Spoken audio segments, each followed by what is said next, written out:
I'm Chris Berman. Got a lot of games to cover. Let's get at it. In our first game this week, we had the Steelers edge their way to a narrow 3-point win.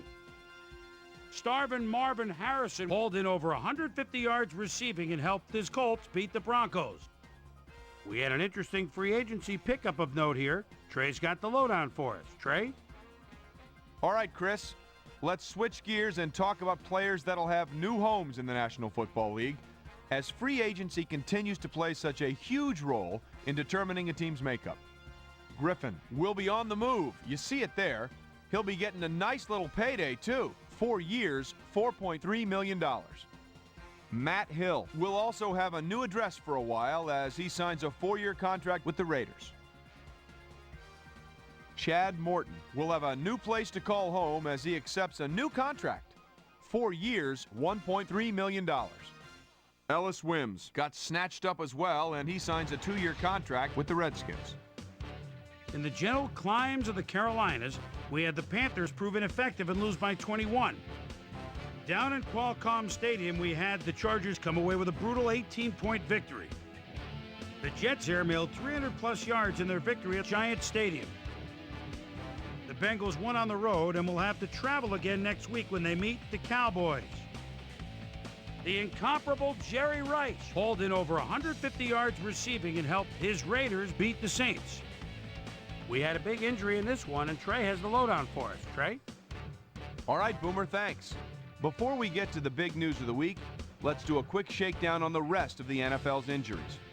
Peter Warrick sticks out on this list as one of the more costly injuries. A stress fracture in his lower leg is causing problems, and the doctors are saying he'll be out for 8 weeks.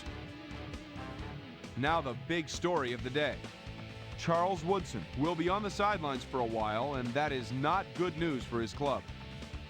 So that'll do it for now. Boomer, back to you. Right on the Mississippi River in St. Louis, we had the Rams win this one to the tune of 13 points. Over in Raljean, Maryland, we had the Redskins get sent away with a 7-point loss. The Giants' defense held their opponents to under 100 rushing yards in their win at Ford Field. We had a big trade also of note here. Trey's got the lowdown for us. Trey? All right, Chris. Well, trades aren't quite as common in the NFL nowadays as they are in other sports, certainly. But we've got news to report to you on the trading front nonetheless. Michael Strahan leaves the Giants and will be on his way to the Patriots. And they obviously see that as one of the areas that needs improvement. In exchange, they'll get a couple of guys in the deal, and here's the one drawing attention.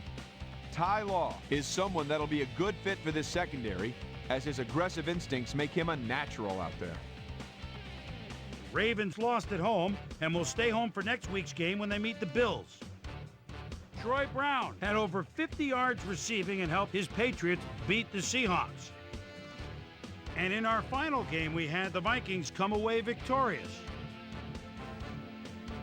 So another week in the books here on ESPN, but what do you say we hand out a few game balls before we go? Here's my primetime players. That'll do it, sports fans. I'm Chris Berman, and thanks so much for joining us here in the Bristol studios. We'll see you next week right here on ESPN, the worldwide leader in sports.